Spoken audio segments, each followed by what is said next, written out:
back to the Brent Daniels Real Estate Live Show. Today, we're going to be talking about how to go out and get a deal, a unbelievable discounted property deal in the next 72 hours. I've got 4 paths for you to follow. But before we get there, I put together last night on my kitchen island 10 thoughts and words that I think are really important for this next year, 2025. And I want to go through that first, and then I'll get on the whiteboard here and show you the 4 paths to getting a deal in the next 72 hours. I will tell you this, it's not going to be easy. It might be the hardest thing that you've ever done if you really do it. But I've got a couple guests today, Eugene Latson and George Edwards. And of course, Tom Kroll will be here in about 28 minutes to give us some incredible wisdom when it comes to wealth building and what to do with the money when you make it so that you actually keep it and have that money make baby monies, right? And expand it. But Eugene Latson on Monday, last week, maybe last Thursday, talked to 275 property owners in one day. And he's going to tell us how he built that much endurance to have that many conversations in one day. George Edwards is running a well over 6-figure business living in South America. He's not from South America. He's from the United States, but he's living an incredible life. The cost of living is so low that the money that he's making here, he's living like a king there. So we're gonna break all that down. So it's an incredible show. So stick around. But these are the 10 thoughts that I wanted to go through. 10 words and thoughts we should keep in front of us for the year 2025. If you're watching this on your phone, click those 2 buttons, right? Click the buttons to keep these as screenshots and just keep them in front of you. Print them out or put them as screensavers or whatever else. But these are really, really, really important. Okay. Number 1, the word opportunity. Guys, there are more opportunities for each of us to succeed at a high level because the number of wholesalers participating and competing is the smallest we've had that we have seen in 3 years. It's the lowest. Let me prove this to you. Let me show you this. This is something that my team pulled up, and this just made complete sense to me. Look at this. I'm going to share my screen. This is when you go for Google search results, okay?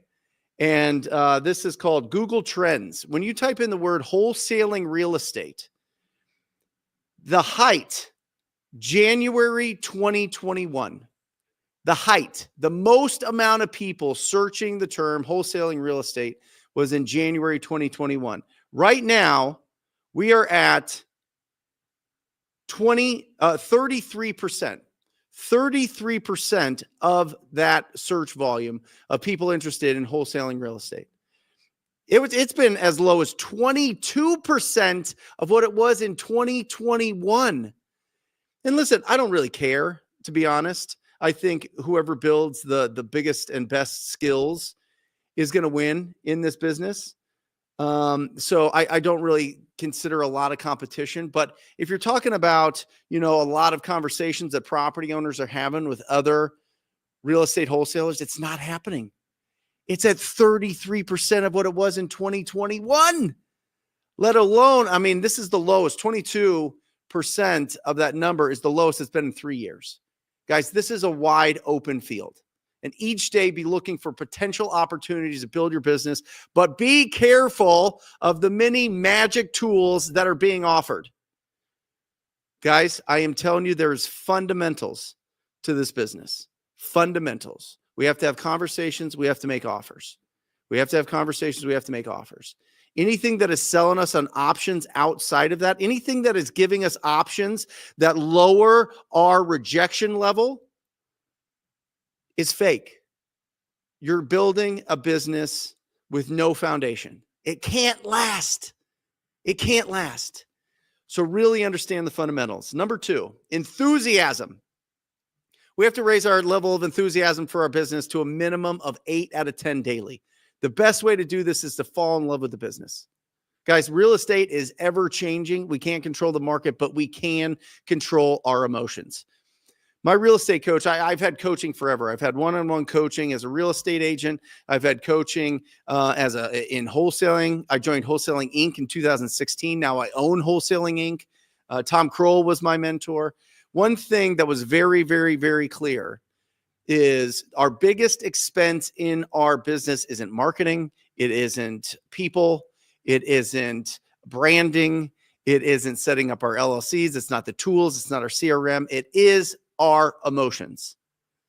And we are 100% in control of our emotions. If you agree with that, put it in the chat. If you agree that our emotions are our biggest expense, put it in the chat. Participate here, guys. But we need to raise the level of enthusiasm. Enthusiasm is a magnet. Enthusiasm is undeniable. People with enthusiasm infect everybody else. Enthusiasm, Latin, entheo, that is the life force within coming out. That's what it means. That's where it comes from. We talk about good vibes. We talk about your vibe attracts your tribe. We talk about all these things. This is enthusiasm. The energy that we put out every single day, the positivity that we put out every day, the confidence, the certainty that we put out every day, the posture at which we stand every single day, it all rolls under the umbrella of enthusiasm. And we have to raise our level of enthusiasm at 8 out of 10. We do. If we want to source the best deals. Now, listen, if you want to just flip properties, you can be as dour and as sour and as downtrodden as you want to be. You can be as pessimistic and you could be, all these things as you want to be. Great. Not if you're going out and talking to property owners. Not if you're building relationships with investors in town that you want to sell deal after deal after deal to. You need to have enthusiasm. If there's one superpower that I can say with full conviction that I have had since birth, it's enthusiasm. And it is literally the foundation of which I build my whole business off of. I could not attract the talented people that work with me, the incredible people that work with me without enthusiasm. You can feel it. You can feel it when you're walking into a room. You can feel it when you walk into an office. You can feel it when you walk into a conference. You can feel it when you're going out and meeting somebody for lunch. Enthusiasm. Let it be powerful for you. Use it as a tool. Market statistics, number 3. You become a market expert when you can share with a potential seller and buyer what's going on and what's taking place in the market. You're creating value when you can express a strong knowledge of the market. I'm talking about months of inventory, comparable sales, financing options, thorough understanding of the probate and foreclosure processes are essential. That is a mouthful there. Months of inventory. How many properties are selling every month versus how many are available? It's an easy calculation. We show it on the show all the time. You can do it on realtor.com. You simply go into a certain area, whether it's a zip code, whether it's a city, whether it's a county, whatever you want to do. You search it and you look for how many actives are on the market versus how many pendings. So the actives divided by the pendings equals the months of inventory. When the months of inventory go over 3 months of inventory, here, I'll do this. It affects what people will offer. Okay. I have 2 months of inventory here just because in a real aggressive market, but we're kind of in a flat market. So we should probably adjust this graphic right here to 3 months. But more than 3 months of inventory, you got to go 70% minus the repairs. That's what your investors are looking for. Less, it's 80%. If you got 1 month of inventory in some of these markets, you could go 90% minus repairs. But guys, this is key. Understanding market statistics will determine what you're offering. It'll determine, okay, wait a second. Are buyers pulling back right now? Are they being really conservative right now? Am I able to sell to hedge funds at 90% of value? Are those coming back? What's going on in your market? You have to not be blind. We cannot be naive. We have to be professional. And that's one of the I'm kind of foreshadowing here, but understand your market statistics, guys. Understand what are the comparables? What are investors out there looking at to make their decisions? And what are the sellers out there looking at making their decisions? If sellers have in their mentality a 2021 market, we have to educate them. We have to educate them, and we have to be honest, and we have to be truth tellers and truth seekers. But we can't do that if we don't know the market stats. Get good at it, okay? Next, strong and consistent plan. This is one of the toughest ones, guys. You got to decide on your plan and implement. Ask this question: how are you going to generate leads in 2025? Look at all these options, guys.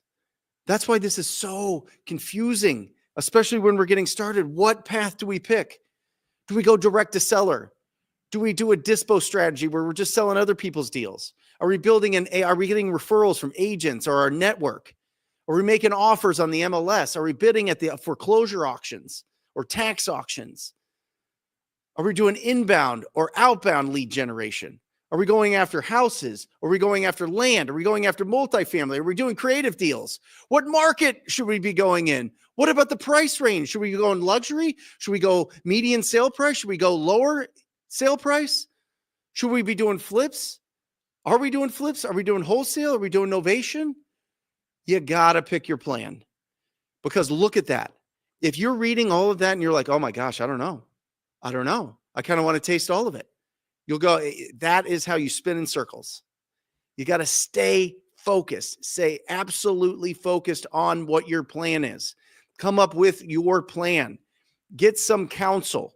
Get somebody that's going to mentor you, somebody that's going to coach you, somebody that's going to help you, somebody that's going to sit down, whether it's local, whether it's joining the Rhino tribe with us here at Wholesaling Inc., whether it's whatever else, whatever feels good in your gut, you have to make that decision and go. So absolutely critical. Me, I want to wholesale everything.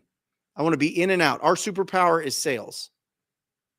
If sales is our superpower, that means that we're really good at communicating effectively with property owners. I just have to pour in the top of lead generation. Inbound leads goes to my team that does an unbelievable job of discovery, which means that, and that's all sales is. All sales is discovery, right? That's all sales is. We do a great job with that. I don't want to go, oh, you know what? I can take this property down and I could flip it and make so much more. In Arizona, you can assign contracts. You can assign contracts without a license. You just have to disclose it. So that's what we do. What is your plan? What is your plan? And it's up to you. That's what's beautiful. Now, I can suggest things based on my experience, based on coaching a lot of people around the country for the last 8 years. But what is your plan? Put your plan in the chat if you've already decided on what it is. Number 5, guys, upgrade professionalism. Look, act, and speak in a professional manner. Understand the regulations in your market and discover the hidden opportunities. People think regulation's bad. I think regulation is awesome. I don't like control. I don't like that. But the opportunities that come with that, the barrier to entry, the hurdles that you have to face. Now, some people don't like hearing that, but I do. Not because I have a license, not because I have so much experience, but because if I am truly dedicated to being really great at finding unbelievable real estate opportunities, nothing's going to stop me. They can't stop you completely. They can't stop you completely. So there's so many opportunities, but guys, we have to raise our level of professionalism. We have to get better at the way that we communicate. We have to be better at telling the truth. We have to be better at the speed at which we respond. We have to be better at picking up the phone and giving people bad news and doing that in a professional way, or great news in a professional way. It'll attract great deals and it'll attract great talent to surround yourself with. It'll create a better environment. But upgrade your professionalism. Wear a polo to appointments. You know what I mean? Like, wear a collar, dress up, put some, brush your teeth. You know what I mean? Show up 15 minutes early. When you say you're going to do something, do it. That's professionalism. Number 5. Number 6, repetitious boredom. Woo! Guys, it takes more time, more conversations, more effort than ever. And on top of all that, it's not always a lot of fun. But you fall in love with repetitious boredom, you're going to be so far ahead of your competitors. You're going to be so far ahead of your competitors because everybody's looking for options to not get rejected. Everybody's looking for options to not have to put in a lot of hard work. People are looking for options for the next new incredible way to build $1 million business really fast. It's going to take more time, more conversations, more effort than ever to do this. It is. Expect that. Fall in love with it. Fall in love with it. And then you're going to be so far ahead with your skills and your experience that they're not going to be able to catch you. I promise you that. Number 7, distractions. Ask yourself, what distractions are getting in the way and what distractions do I allow to keep my business from moving forward? What distractions are getting in the way and what distractions do I allow to keep my business from moving forward? Then ask yourself, what are my highest income producing activities? Just do those. Remove the rest. What are my highest income producing activities? Just do those. Remove the rest. What do you actually like? Where do you, how do you actually earn income in this business? Conversations and offers. That's it. If there's things distracting you from that, you have to get rid of them. Well, I got to train my VA. It's not going to work. It's not going to work. Guys, I have a conversation on a daily basis. I had this conversation yesterday. I'm going to hire people to do the highest income producing activities in my business because I don't want to be rejected. Because I don't want to put in, I don't want to fall in love with the repetitious boredom. Because I don't want, I want to work on my business, not in my business. You don't deserve that. You haven't earned that right. That's not how business works. 99% of businesses don't last 10 years. 99%. And the amount of businesses that don't, it's 80% don't, in wholesaling, don't make it the first year. Because of distractions. Because you're falling in love with this tale. It's as old as time. Of I don't have to do the work. I can hire people that live all the way across the world to do the work. It doesn't, you can't build a business that way. It's not going to work. It's not going to work. And everybody telling you that that's going to work doesn't do the deals that you think they're doing. 1, they're lying 100%. And 2, they're just trying to sell you something. They are. I remember Tom Kroll. I'll take a second here. I remember Tom Kroll. I was talking about TTP. All of my business in 2013 through 16, 17 was all about picking up the phone and calling people myself. I was doing it myself. Picked it up 9 to noon every single day. Talked to 45,000 property owners myself. And I remember talking to Tom, and who's going to be on here shortly, absolutely blow your mind. Maybe he's on here right now and he can confirm it. No, he's not on yet. And I'm sitting at his house and he's like, wait, you want to coach people on how to just prospect property owners, just call them up and ask them if they would consider an offer? I said, yeah. He goes, nobody's going to want that. I go, what? He goes, that's too much work. He goes, they just want to send out mail. They would just want to buy leads. They just want to do that. That seems like a nightmare. I wouldn't do it. I go, I understand, Tom, but it works. What if you don't have a budget for mail? I didn't have a budget for mail. I didn't have a budget to buy leads. I was bootstrapping this whole thing. And he's like, well, we'll see how it goes. And what happened was it's now the norm. But then people go, oh, I don't want to do that. Then the VAs started becoming popular in 2018, 19. And VA companies for real estate started becoming popular and growing. And then all of a sudden, you got people that never made a call, hiring people and trying to coach them and train them on how to make those calls and how to do a good job and doing the highest income producing activities. And it doesn't work. It just doesn't work. It works. It can work in tandem. You can make calls and somebody else can make calls with you. But I'll tell you, the guys that I'm bringing on the show today, George and Eugene, they make these calls themselves. Wait till you hear what they made this year. I mean, Eugene went absolutely bananas. And all he does all day is call. Eugene went 30 straight days talking to 100 property owners himself while he's playing. What is he playing? He's playing, what's the shooter game? What is it? Call of Duty. I think he's playing Call of Duty all day long, 8 hours a day while he's making calls. Incredible. Number 8, work ethic. Understanding the difference between the strength of a productive schedule and following that schedule versus being caught up in busy time, which does not bring deals to you, keeps you away from attracting more deals. Or as that says, attracting. No, that's me. You just copied and pasted from what I sent you. Work ethic. Work ethic is just, hey, if you be honest and you go, okay, what is your schedule? What is the best use of your time? What is the schedule that's perfect for you? That is really going to be productive, not busy, productive. And then sticking to that. That's what work ethic is. That's all that is. And all the busy time that we're trying to get options, to not do the hard work, to not do the rejection, to not put in the time and have conversations with a lot of property owners or a lot of agents, or even posting. Guys, I put a challenge out to my entire group to text me a picture of themselves posting to Facebook in their stories, I buy houses cash. We talked about it last week.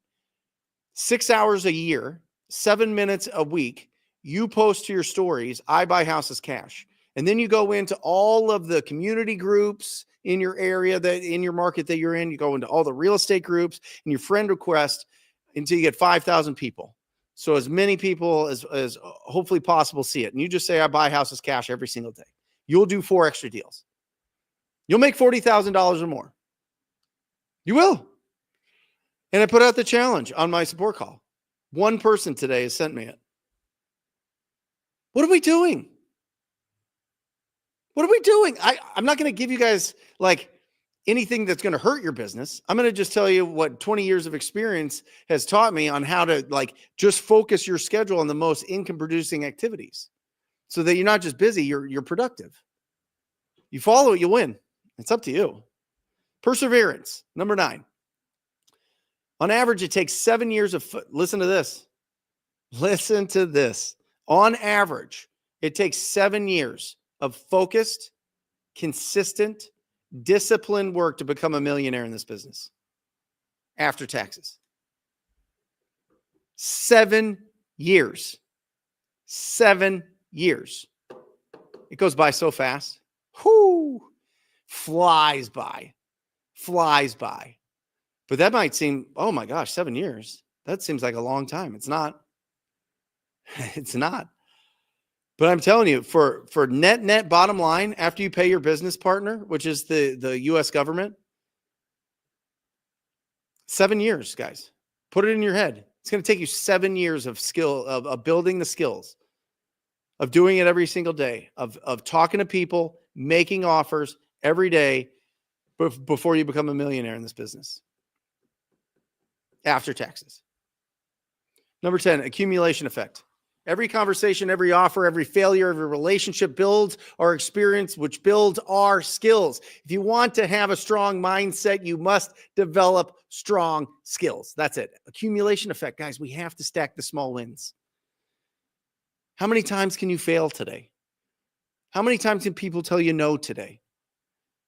If you read a great book, it's like, I don't know, paper thin. It's like maybe 80 pages. It's called Go for No. And it literally lays out how many no's do you have to get before you get the yes. Because it's only a matter of time because of the accumulation effect. How many no's, how many failures can you have? Those are wins. It might be a failure, but that's a win. You're learning. That's a win. That's you building up your skills. That's you building up your endurance. That's you sticking to your schedule. That's you sticking to your promises. That's you putting your goals in front of your emotions. That's all a vision is for our business, is our goals. Accumulation effect. It's so powerful. And just know that it's right there in front of you. Everything that you're doing, all of those small wins, stack them, stack them, stack them, stack them. And in my opinion, the more that you get into a hustle season, not a life, hustle season, where you're pushing yourself, exhaustion is the best pillow.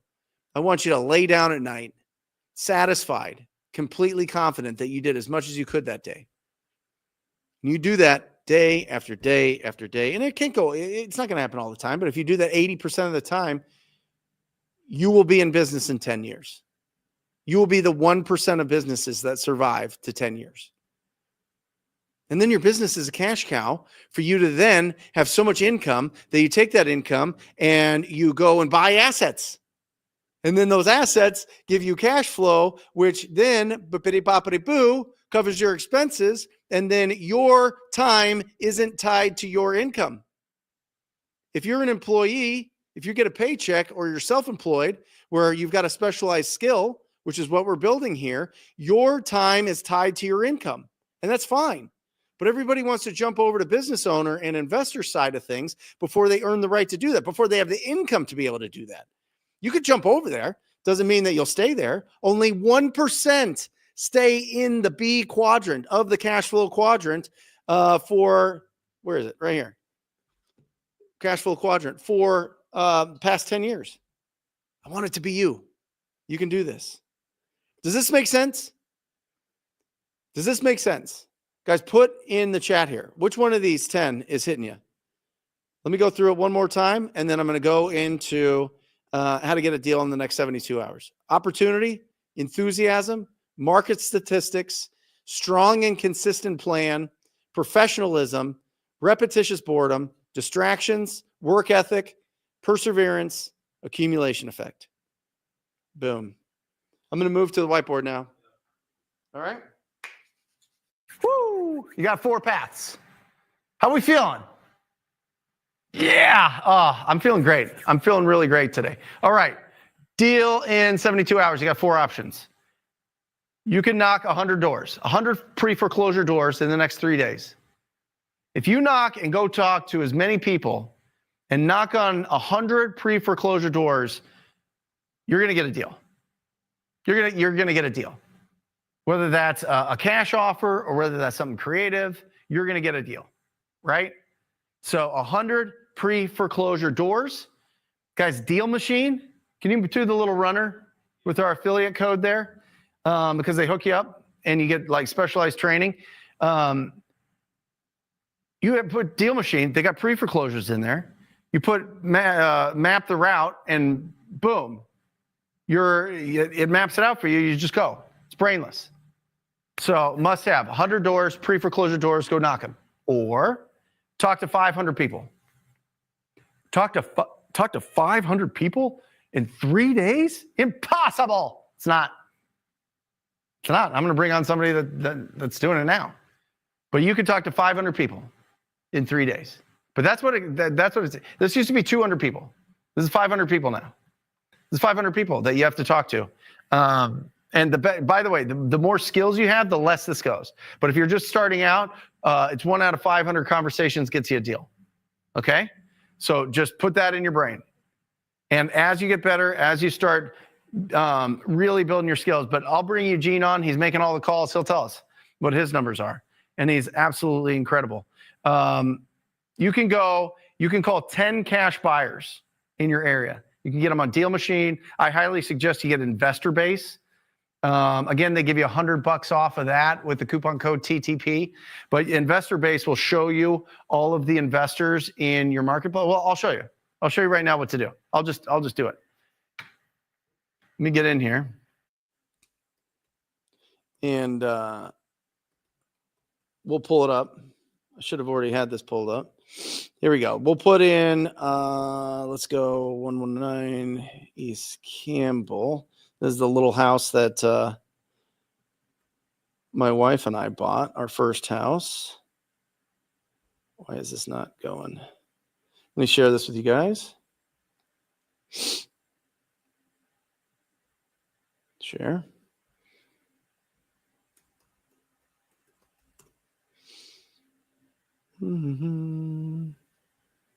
What is happening?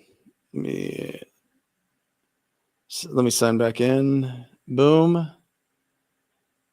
There we go. Now hopefully it's working. There we go.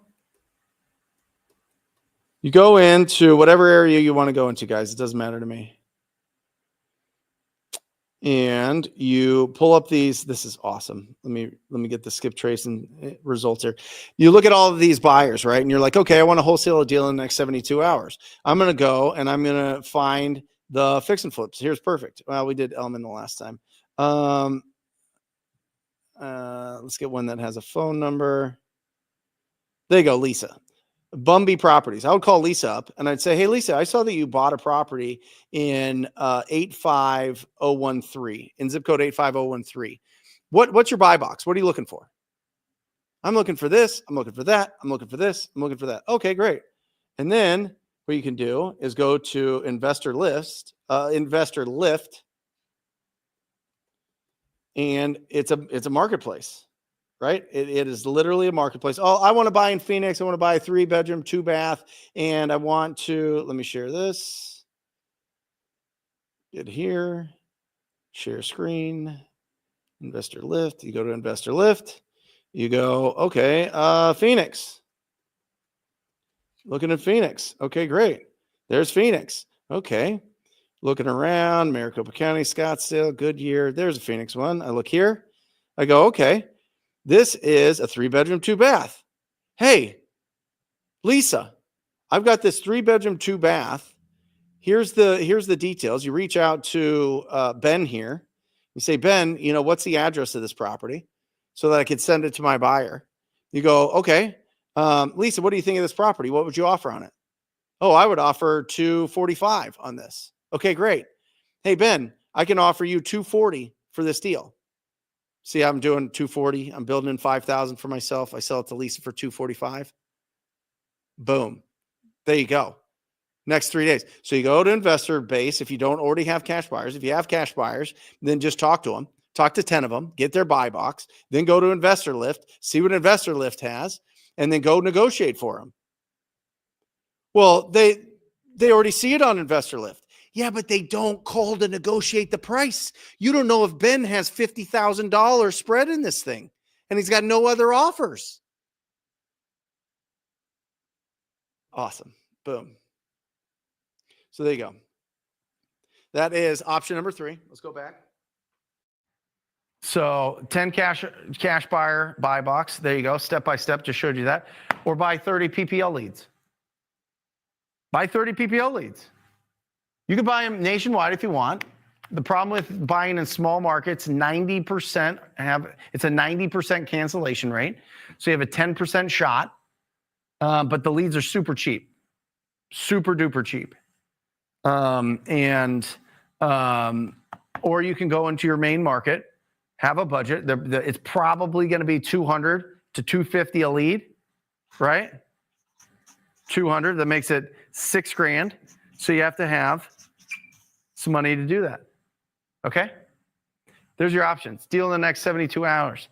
100 doors, knock 100 pre-foreclosure doors, 500 cold call conversations to distress property lists. Don't just call anybody, a whole neighborhood or something. 10 cash buyer buy box conversations and match them up with deals that you see. And by the way, it doesn't have to be on an investor list. If you're on other wholesalers lists, if that's your model, if you're going to do a dispo model, that's great. Then just grab the ones that are on the list that you see, right? Or buy 30 PPLs, but it's going to cost you $6,000. So do you have the budget? No. Okay. Well, then you got 2 prospects. You got to call people. And I'm going to end on this because I think this is real important. And then we'll bring Tom in to give us some money rules. There's a journey in this business that I've discovered in my own business. PPC to PPC. This PPC is prospect, present, and close. Okay, this is obviously pay per click. Without a doubt, in my business, proven time and time again, the fastest, biggest, best. My acquisition team this is their baby. They like pay-per-click is their favorite. All roads lead to pay-per-click. All roads lead to pay-per-click eventually, because it's just that's how you build a scalable business and a really profitable business, like big time, like millions and millions. We did 2.4 million of it last year.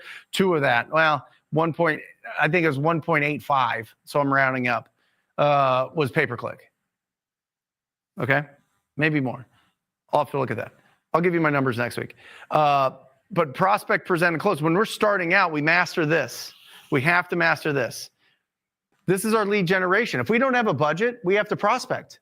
Whether that's prospecting on the MLS, making all MLS offers, whether that's calling real estate agents to find deals that are off market, or whether that's prospecting property owners on distress lists, driving for dollars, probate, inherited, code violations, all of those things. I mean, it's endless, right? But we have to prospect. We have to present our offer, and we need to be able to close and get a signed agreement. This is the foundation of all of it. If you don't have this, don't do this. Do not do this. And let me ask you this. Let me put in the chat here, just as a show. Who thinks that the lead generation is the most important? Put it in the chat. I'm really curious here. Who do you think the presentation is the most important? And who thinks that the close is the most important? Is it lead generation? Is it the presentation? Or is it the close? Put it in the chat. I'm going to look real quick.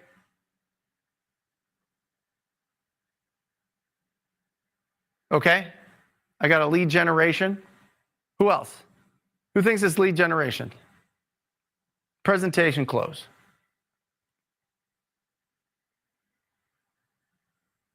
No, one's more important than others, Patrick. One's definitely more important. I love it.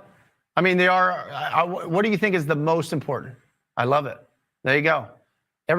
Most people go here. But let me tell you, in my experience, and Tracy knows, if you don't know what to say, if you don't know how to run your comps, if you don't know what to offer, it will limit your ability to go out there and prospect, because you don't have the confidence. So what is this? I'm not talking about this crazy presentation where you've got all of these printed out, branded materials and all this. What I'm talking about is your ability to discover what is the best option for that property owner. Do you guys remember that scene? It's a very famous scene in one of the most hilarious movies of all time, Wolf of Wall Street. And he says, "Sell me this pen," right? Sitting around with all his buddies. He's like, "Sell me this pen." At the end of the movie, he's at a conference. He's like, "Sell me this pen."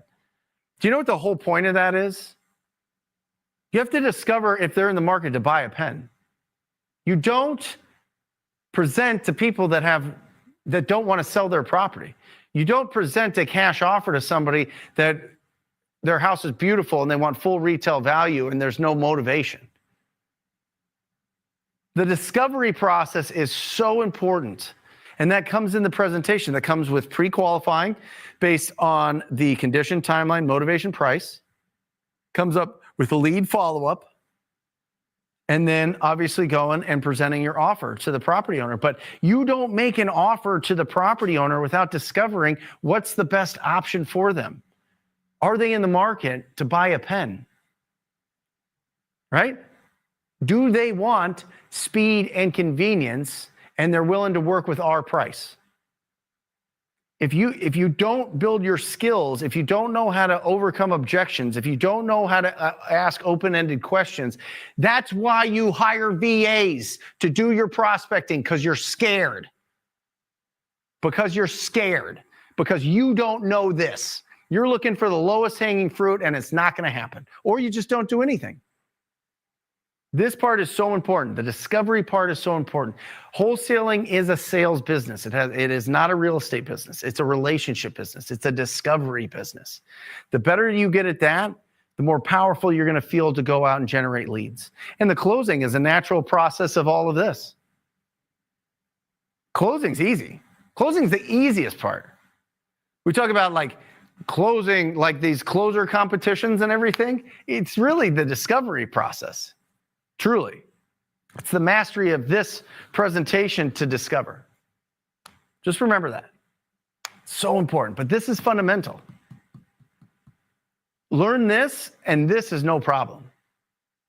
Learn this, and sky's the limits. You're unstoppable. It is a skill. It is the highest paid skill in this country. It is. I mean, okay. It's not, LeBron money. You know what I mean? That's a skill. But I mean, sales is the highest paid, besides like professional athletes or something, or celebrities. Got it? Awesome. I don't know where Tom's at. Let me see. Oh boy. Oh, okay. He can't make it. His grandpa is, something's going on with his grandpa. So let's open up this to questions, guys. Is this all making sense? Awesome. All right. We've got a few questions here. What's happening, Raph and Brent? Well, just me. This was last week. I don't know why this is all saved still. Okay. Was this even in there? We'll put this on. For cold calling, would you use Deal Machine single line dialer? I think we answered this last week, but we'll answer it again. Triple line dialer. Use the triple line dialer. Okay. Use the triple line dialer because you could talk to more people. You could talk to 3 times as many people. And the more people you talk to, the better you're going to get, but also the more opportunities you're going to find. Okay. Alex says, stuck in the procrastinating and analyzing paralysis stage. I got phone numbers for driving for dollars, but now it's time to just pick up the phone and start dialing. But what am I nervous? But I'm nervous that if I can't, I don't know. Okay. Alex, take your time. Anyway, the reason you are nervous to pick up the phone is because you don't know how to present offers. You don't know what to offer. You don't know how to do the discovery process, right? What is really going on with this property owner? Condition, timeline, motivation, price. It's like an onion. It's layers to an onion. You're uncovering what's going on in the mind of that prospect, in the mind of that seller. And so, one, just go out and do it, right? Just press go. Talk to one person today, Alex. Talk to 5 people today. You know what I mean? You don't have to go and talk to 300 people in one day, or 275 people, like Eugene Latson, who's going to be on here in about 17 minutes. You don't have to do that. Just start with 1. And then go 2, and then go 3. Right? And then 5, and then 10, and then just build up your endurance. You don't train for a marathon by running a marathon the first day. That's bananas. That's how you get injured. That's how you stop running. Right? So don't get burned out. Build some endurance. And you got this. Listen, you're powerful. You're going out there to serve people that nobody else is going to serve.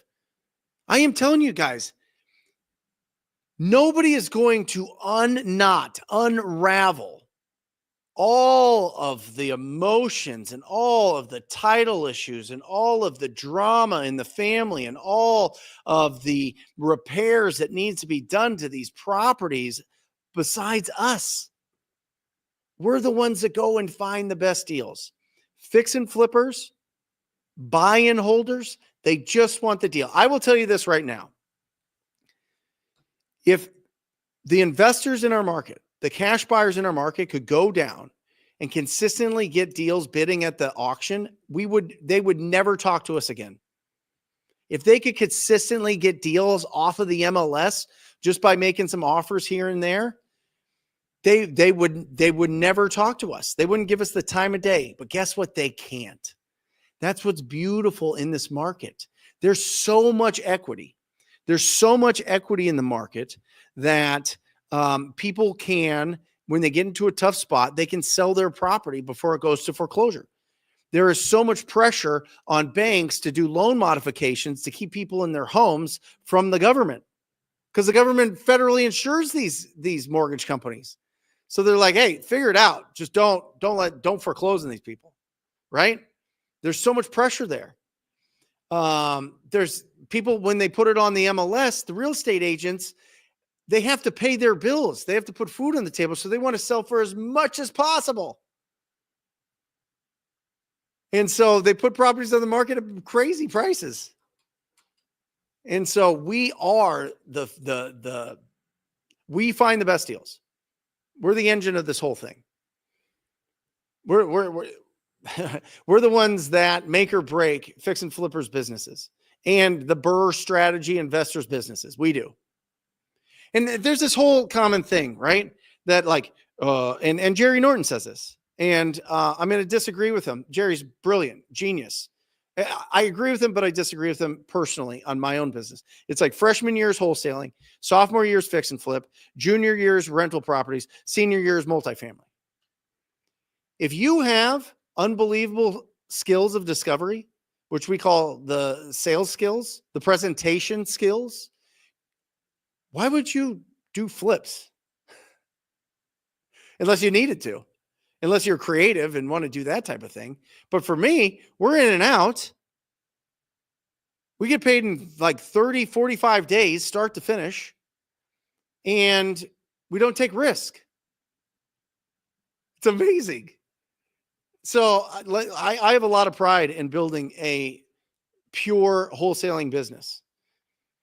Now, if there comes a time where they're like, hey, you need to close on properties. You cannot no longer do assignments, which I don't think is going to happen. It happened in one crazy state, but I think there's a lot of shenanigans going on behind the scenes there. But beyond that, I can assign deals.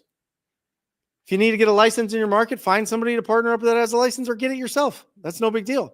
I think everybody should get a real estate license. It gives you access to one of the most powerful comping tools of all time, the MLS. And if you're in a non-disclosure state and you're not getting a real estate license, what are you doing? You're just being silly.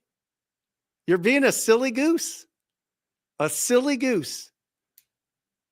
Level up. Upgrade. Get a license if you're in a non-disclosure state. Get access to the MLS.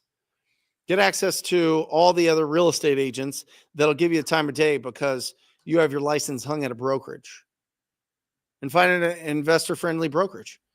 You'll be rocking and rolling. But Alex, you got this, man. You're so powerful. You're more powerful than you know. Just go out and take massive, imperfect action. Cortez Norman. Looking good, man. I like those shades. I need help learning to do creative deals. Awesome.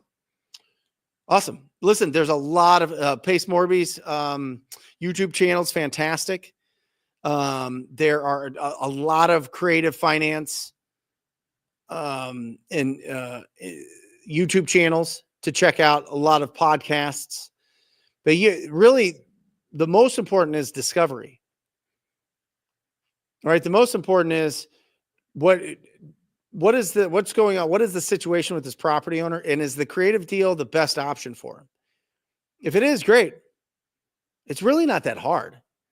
I mean, if you look at like an owner finance deal, let's just say this. I'll give it to you easy here. We'll do it on the whiteboard. All right. Norman, if you find that owns their property free and clear and they're like, hey, listen, I don't want to take the big hit. We have a conversation. Listen to this. This is great. We started doing direct mail this week.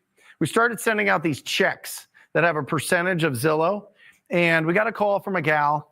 She's owned a commercial property right off Country Club Boulevard in Mesa, Arizona.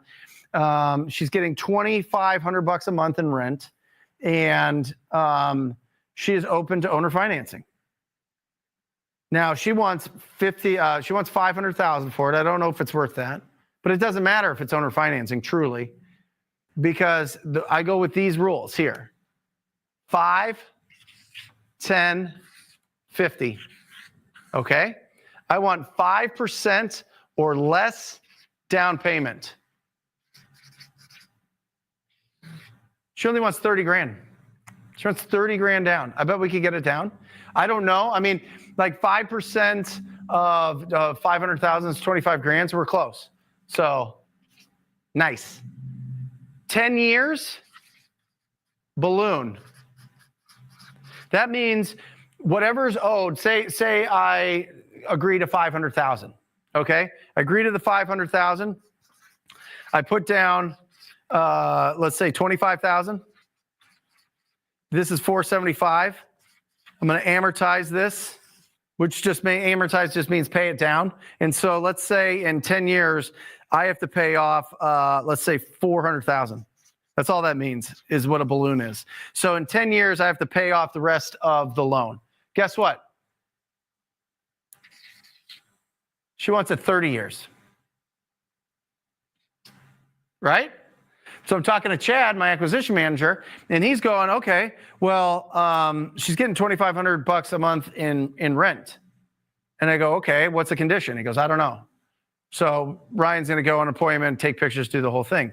But she's getting $2,500. So I said, Chad, tell her that we want to give her $1,000 a month for our payment. 50% of the rental amount, what I can charge in rent, is what I want my payment to be. So I told her 1,000. Now here's a little bit of a snag. She wants 2,000 a month minimum. Can we negotiate that? Potentially. I want to go into the property, see the conditions, see how much on top of the $25,000, $30,000, $1,000 down that she needs, how much do I have to put into that property? And if I put that money into that property, can I get a better tenant and can I get more? And if I can get more, can I get 4,000? 3,500 to 4,000 a month once it's fixed up. But if it costs 60,000 to fix this property up, then I say, hey, listen, let's do this. It's going to cost $60,000. Okay? For the first 5 years, 12 months payments, that's $12,000 a year. For the first 5 years, I got to put $60,000. Let me pay you $1,000 a month, and then after 5 years, it'll go to $2,000. Because let me recoup my money over the next 5 years, and then the rest of it's yours for the next 25. Because the owner of the property wants her son to inherit the cash flow from this property. That's why she wants 30 years. She doesn't need the cash. She's like 80-something years old. Savvy, sharp as can be. But that's the terms. That's how you get. But remember this, 5, 10, 50. Boom. There you go. Cortez, coming with the great questions. How can I improve on asking open-ended questions? Put on a piece of paper. Let's go back to the board, sorry. Put on a piece of paper this helped me so much, right? Who, what, when, how, why. And then, so these are open-ended, right? Start your questions with that. Put it in front of you. This is how you improve this. And then,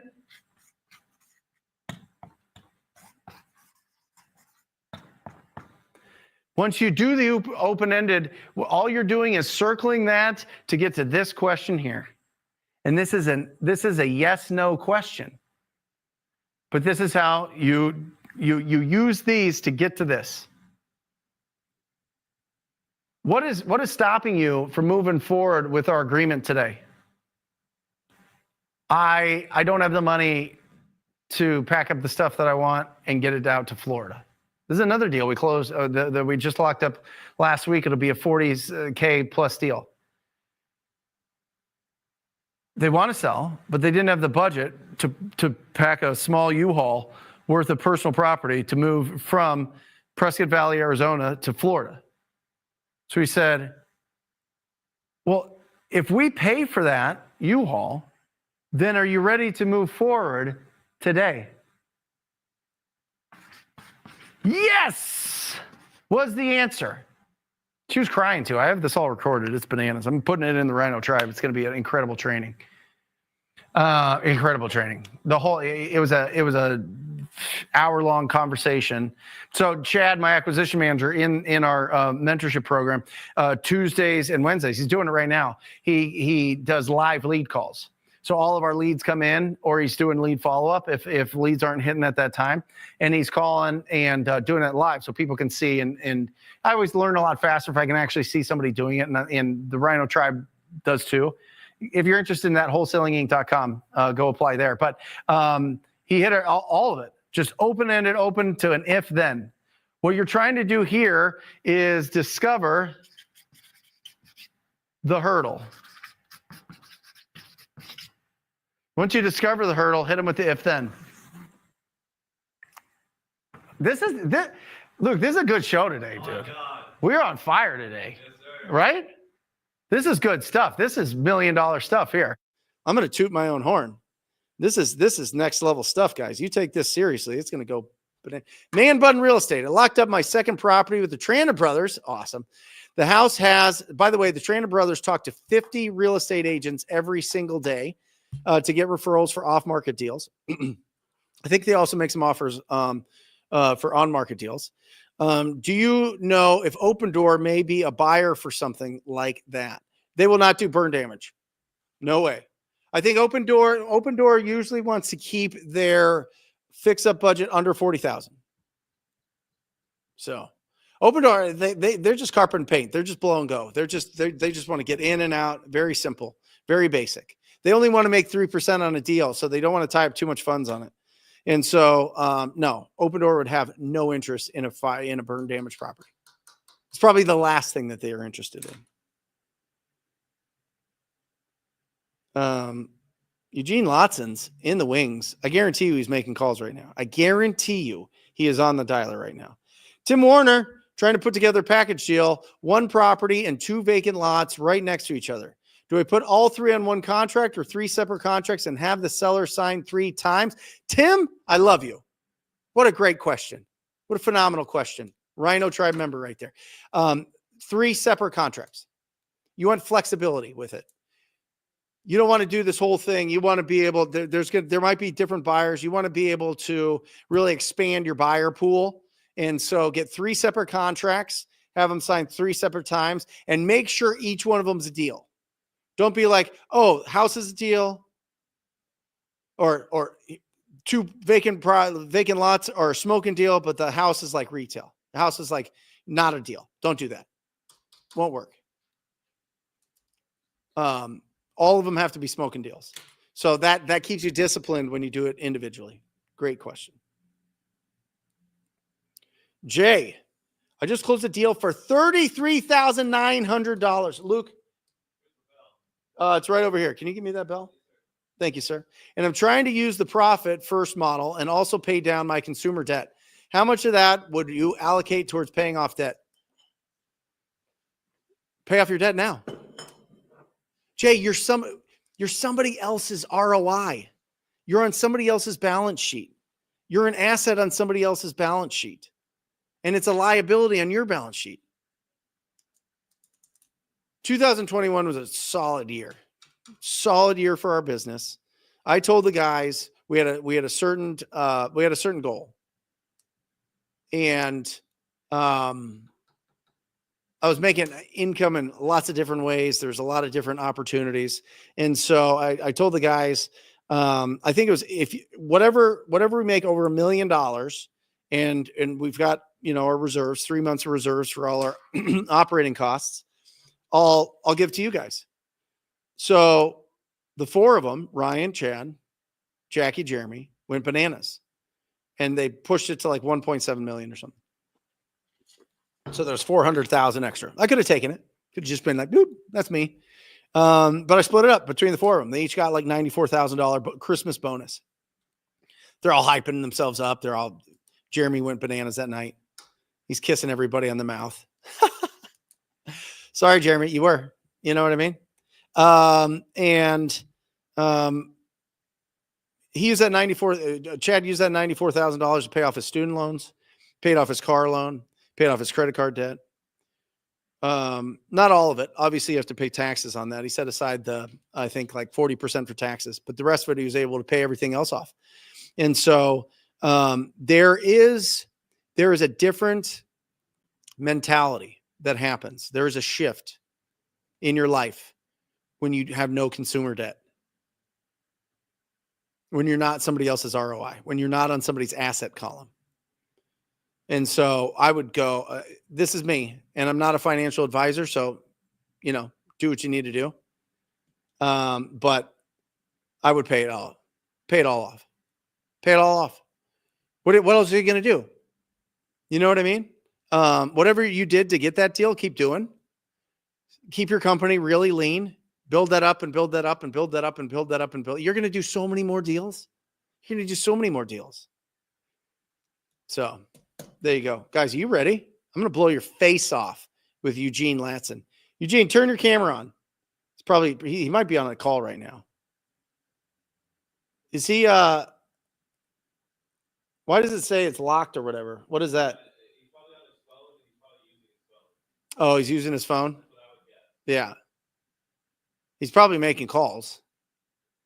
So hopefully he gets in here. Oh, he's off. He's coming back on. Okay. Let's get to a couple more questions. JF, how would you respond to a seller who thinks being asked what made you decide to sell is irrelevant to the conversation? You haven't built enough trust. You haven't built enough trust. Mr. and Mrs. Seller, just to let you know how our offers work. It's a cash as is offer. You don't have to put another cent into the property. It's a net offer, so we'll pay all the closing costs. There's not extra fees on top of it that's going to come out of that offer. But typically, we can get you your cash in about 2 weeks to a month. Does that work for you? Yes or no? Right? Yes, that works. No, that doesn't work. Okay. What time frame works for you? Well, 30 days, 60 days, 90 days, all these things. Okay, awesome. Great. So if we can agree on the price and terms, and you like working with me, you like working with us, is there anything else stopping us from moving forward and just setting the closing date to whenever you want? Yes and no, right? Okay. Tell me more about it. No, that won't work. Okay. Tell me about that. How can we do business together? Open-ended, right? How can we do business together? And then just let them talk. And then, okay. And then they'll tell you why they're selling the property. And JF, that's only when you're doing outbound, right? When you're reaching out to them. When you're doing inbound, they already said that they're selling. That's why that's why they put their information in your website. That's why they responded to your mailer. That's why they, put in their information on a Facebook ad. That's why they, called you on TV ad or radio ad or billboard or whatever else, right? So it's already baked in. Build more trust. Don't just hit them with that right off the bat, because they have their force field up. Your job is to remove their force field. And somebody that does it better than most, my man, Eugene Latson. Eugene! Hey, what's going on, guys? What's up, Brent? How many conversations today? Man, we've actually been calling our probate, so it's a lot more niche right now, but we're gonna be hitting our 100 on the later end of the day. So what are you at now? Right now we spoke to like 10 probates right now. So nice. But that's not counting that. The 100 is just going to be done as it's separate. So it's probates and the 100 contacts. 200. You had 275 contacts. When was it last week? It was actually 3 days. So it was 3 days. I did 13-hour days. So I called from 8 a.m. to 9 p.m. You had 275 contacts for 3 straight days? Yeah, it was like 275, 280. I just kept going higher and higher. So it was around there. How do you do it? Honestly, I was playing the game, so it helped out a lot. What were you playing? Call of Duty, Black Ops 6. Yes, I was on ranked. Luke was right. Yep. That's right. Kept me very occupied. But honestly, even before that, I just used to keep doing the calls, and I just stay consistent with it. Before, I was just in the virtual office doing those type of calls. Last year I did, I think, 170, and I was just in a virtual office from like 8 to 7 or something like that when I did that. So, it's not what do you consider a contact? If they own the property, and they are either own it or associated with it to some degree, that is a contact. Hey, Brent, I'm calling you about the house. If you own it, or if it's your mom, hey, my mom will never sell that house. I would count it as a contact because mom's not going to sell the house. things like that. So if you own it or if they're associated with it, that will be a contact for me. When did you start your business? Started off part-time 2021. Okay. Part-time for 2 years. Was a financial analyst after I graduated from Bowie State University. And then I was basically working for the Navy as a financial analyst contractor, and then was at the Pentagon working there as a financial analyst for the Navy. And then I went full-time last year, 2024, in March 2024. And did you do more or less than 500,000 in income last year? More than 500. Yeah. More or less than 600,000 in income? More than 6. Yeah. More or less than 700,000 in income? Just under 7. There we go. So just under 700,000, just making calls? Yep. Cold calls. Honestly, it was just cold calls. I'm doing PPC now. It's great, but I'm really happy I didn't turn off the cold calling. And I kept the volume even higher, because I remember even learning from you before you guys even got to where you got with PPC. I remember that you guys were still doing your outbound and being very aggressive with it until it really started running, and now it's just ballistic. But there was a point in time for about a year where you guys were still doing outbound. So I'm just trying to follow that same mode. Perfect. Amazing. And so give people kind of a glimpse into the way that you work, right? You've got the list on your computer. Mm-hmm. You've got the dialer on your computer. Mm-hmm. You dial into your phone on your phone. Yep. Dial in for my phone. Yep. And then you just put it like this. Yep. So boom, it's like this. So I got my phone thinking, but my phone's right here. Yeah. I'm leaning back on the chair. Flat screen TV's in front of me. And then I'm like, hey, someone answers, hey, would you consider an offer? Got the address up here. And then I'm just having a conversation with them. And if they like it, we're usually having the conversation. It actually keeps me rather relaxed. And I just go through condition, timeline, motivation, price. And it's just a standard conversation. And for me, I love to keep my script. I still use up to now your TTP script up to this day, maybe a little tweaks here and here, but for the most part, I love to keep it very simple, because it allows me to get to the steak and potatoes and disqualify people and get all the trash up out of there as fast as possible. So yeah. Yeah, you were on the support call and I go, 275 contacts. How many leads? And you go, none. But there was no emotion there. There was nothing, you weren't like throwing a fit. You weren't stomping your feet and going, oh, this doesn't work. What am I doing with my day? Yep. Yeah. Accumulation effect. Mm-hmm.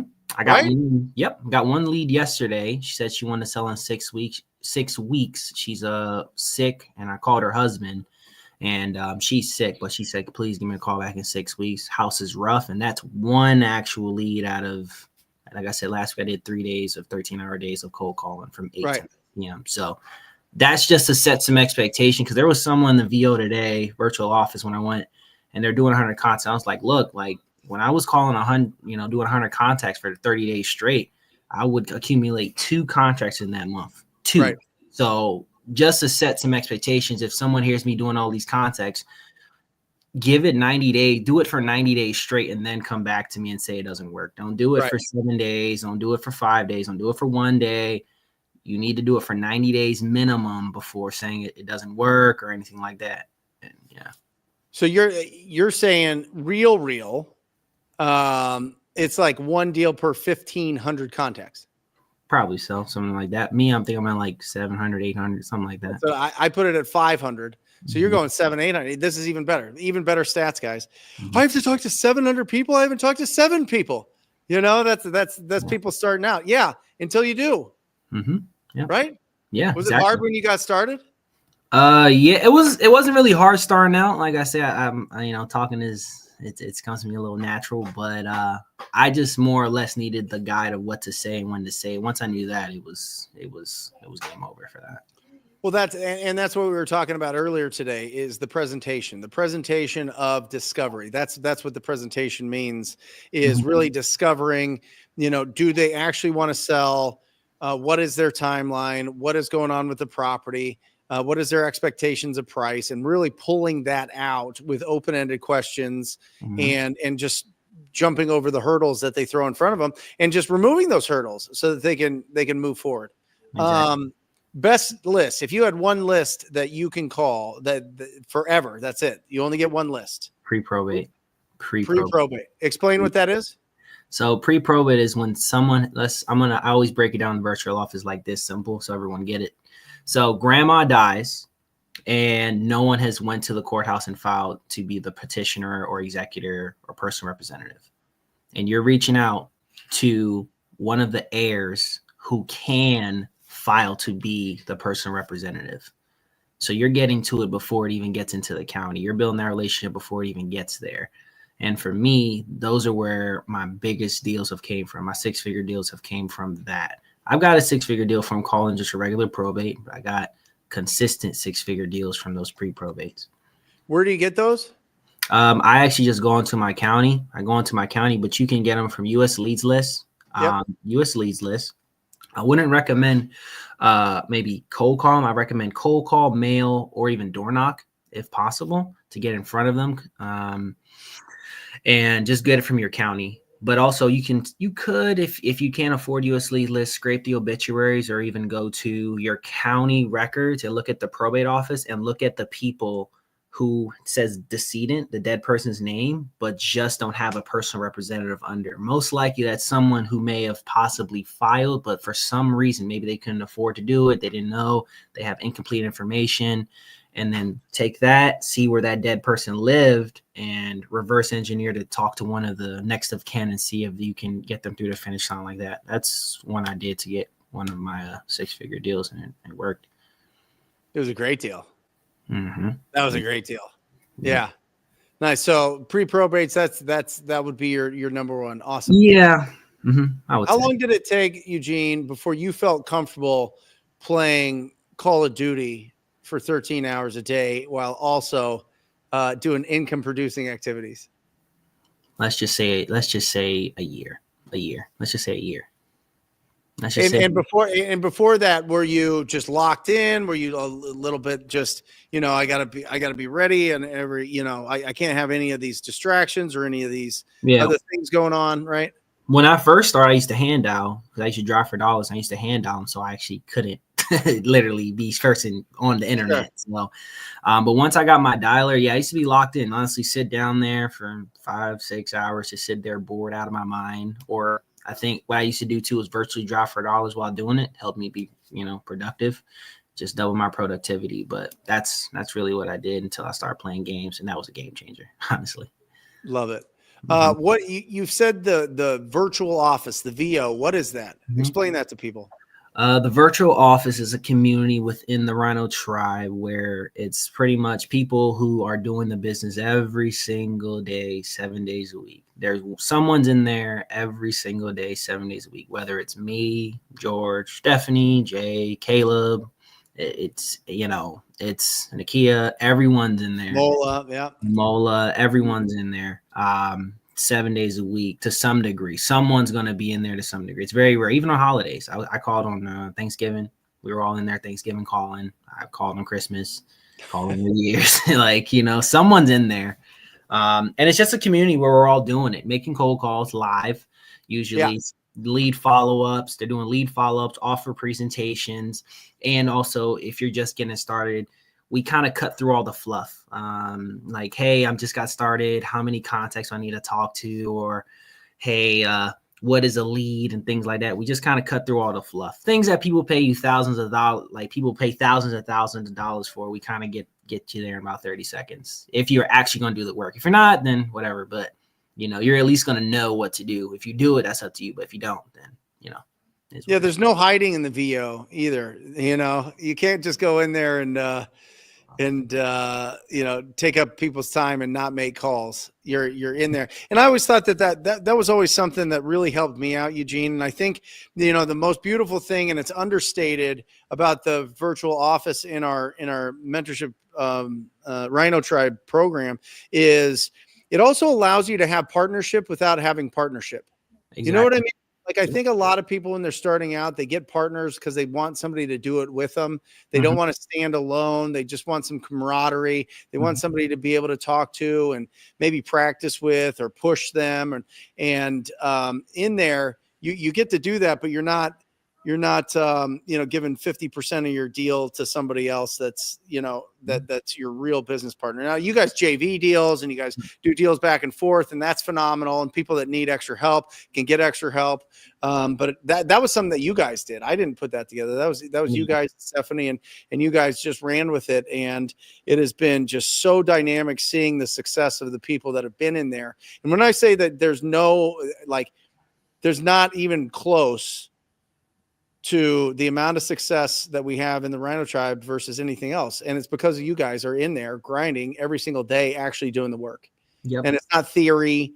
It's not just going in and making each other feel good. If anything, you guys make each other feel uncomfortable because you guys are pushing each other all the time. Yep. And that's what you really need as an entrepreneur. It's a fist fight. It's a fist fight, especially your first 3 years. And so I love it. Yeah, you hit it right on the head there, Brent. I think great thing about the virtual office, we're brutally honest with each other.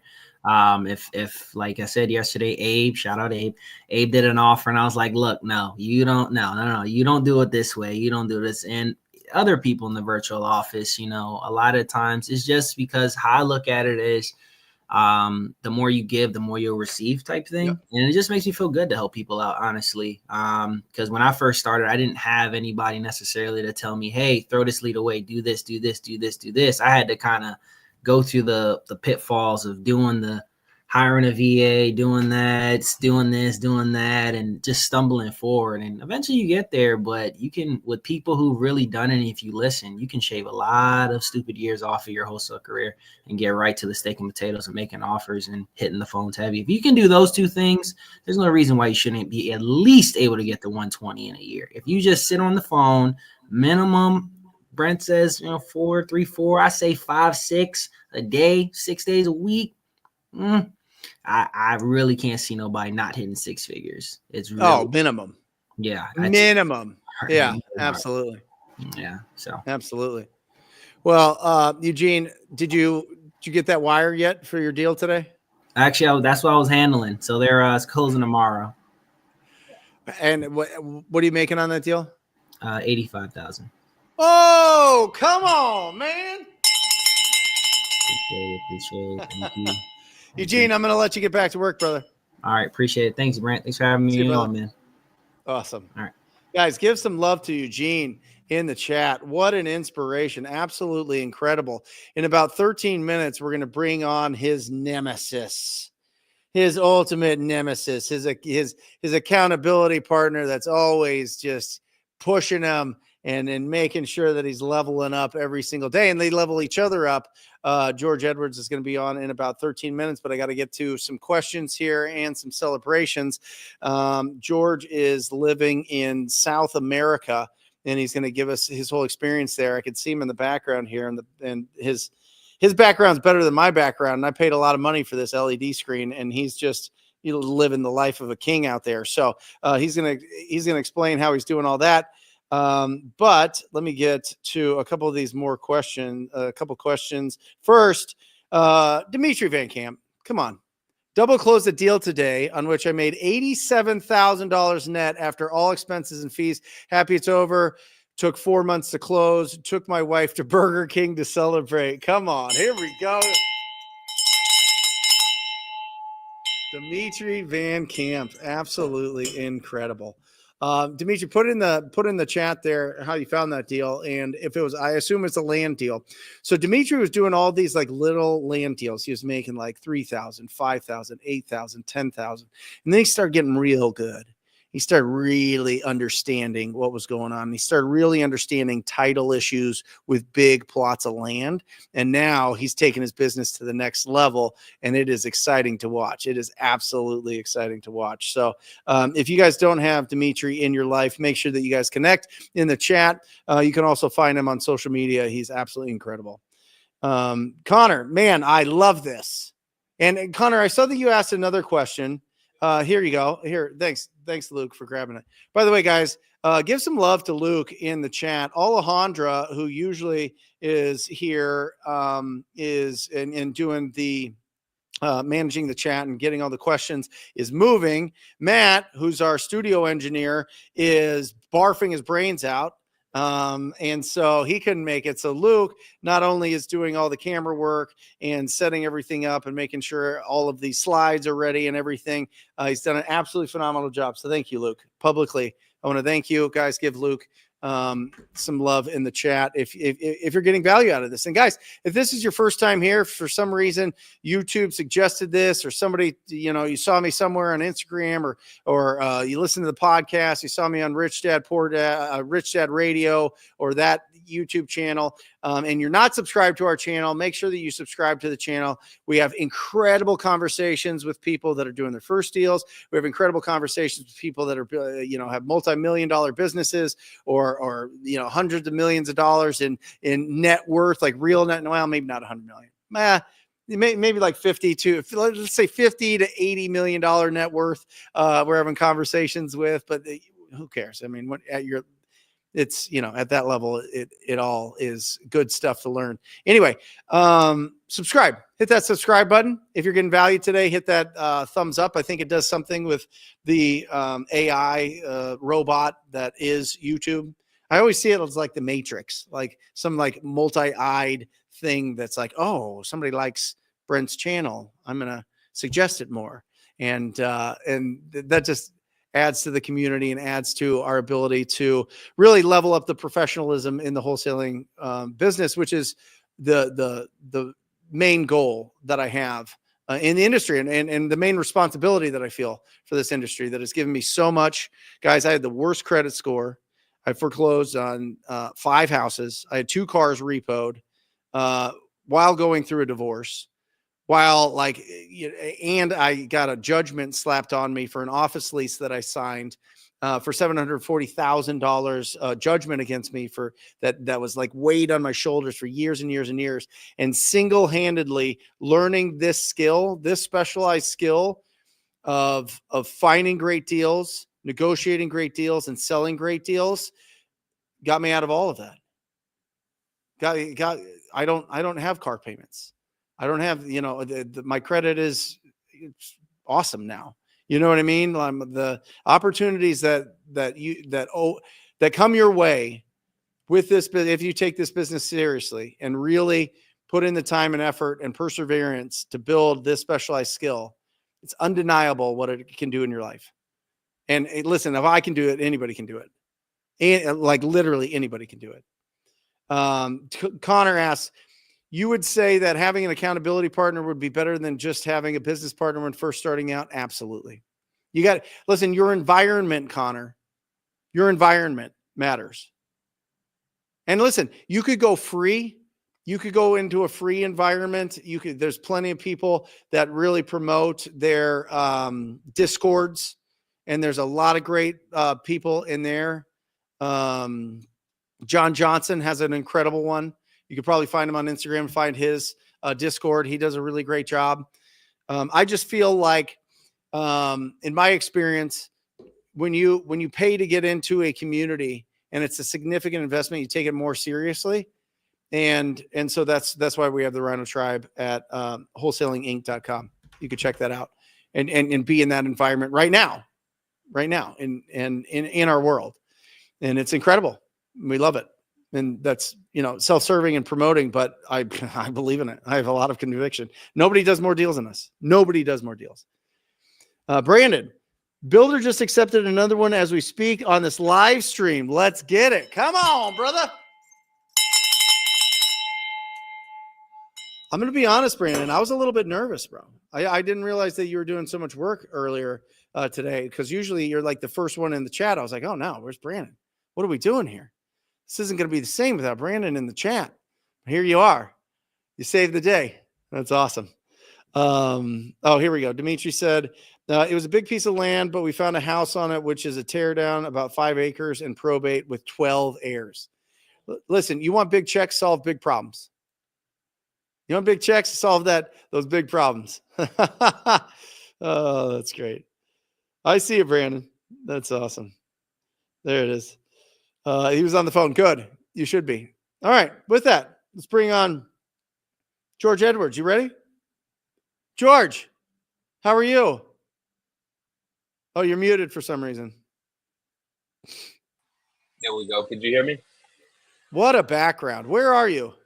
Man, I'm in a small town called Jacare in Baja Tijuca. It's more like west of Copacabana, where the tourists are. I'm away from all the tourists, so I'm getting haircuts for like $7. I'm getting real fancy meals for like $7. I mean, Yep. it's amazing. Is that where you're living right there? Is that your view from where you live? Yeah, this is my balcony where I'm at my house right now. Yeah. Can you show us what that looks like and what that costs? Look Yeah, at this. so yeah, I'm probably the only bad side is I'm probably like 10 minutes from the beach, but this cost me $630 a month. What And made downstairs we got a full cafeteria, we got a gym, we got 2 stores for like supermarket stuff, like it's 24-hour security, the whole nine. So how are the people? wonderful. These are Brazilian people are the most warmest people I've ever met. They got strong personalities. They're very outgoing, very fun. Everything you hear on the internet, like, oh, it's dangerous, be careful. I mean, anywhere you go, you got to be careful. But for the most part, they have really good intentions and they want to show off their country. So I love it That, here. that's amazing. How long have you been wholesaling? I've been wholesaling for almost 5 years now. When did we It'll get be started together? 2019. Yeah. So I was right there in the beginning of it. And so Yeah. where were you living in 2019 and what made you make the decision to go abroad? Great question. I was living in Atlanta, Georgia. What made me go abroad is, as you know, in wholesale, it's a roller coaster when you haven't fully scaled. So I was in one of those down quarters, and I'm like, man, I gotta figure out how I can bring down my overhead costs in my personal and my business. So I was paying like $1,700 a month for like a 700 square foot apartment in Atlanta. And I was like, man, let me go abroad. I've been to Mexico for some masterminds before. Yep. Let me just move to Mexico. So I moved to Mexico for almost 2 years, and then I decided to come to Brazil last year in August. And how do you run your business from there? What do you do for lead generation? Yeah, so I run my business from my laptop and my phone. Uh, Sometimes I don't even need Wi-Fi. I'll use my hotspot. I get an unlimited hotspot here on my cell phone. My cell phone bill's like $20 a month, 5G. And for lead gen, I primarily do cold call. And Yeah. what lists do you like?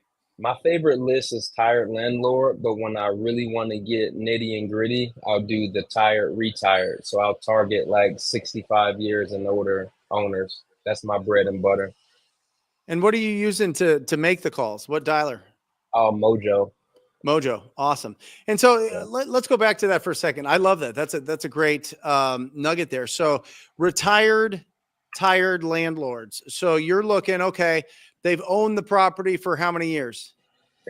Sometimes I do a minimum of 5, but here lately I haven't really even done any filters. I'm just like, I'll figure it out when I call them. But if you really want to get granular, probably 5 years minimum, but you What can about go up.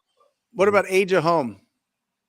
I try not to go above 2000, 2005 at the most, but I try to stay anything older than that 2000 year.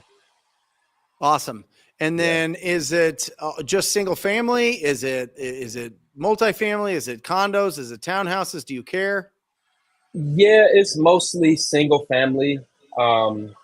Actually, the big deal, I did the big 6-figure deal last year, and that would happen to be 14 units, but it came off of a single family list. I asked the seller, I said, hey, do you have any other? Because they told me no. I'm like, hey, you happen to have anything else? Maybe some land. And they say, you know what? We actually do have another property. And that turned into a monster deal. Monster deal. Great Yeah. deal.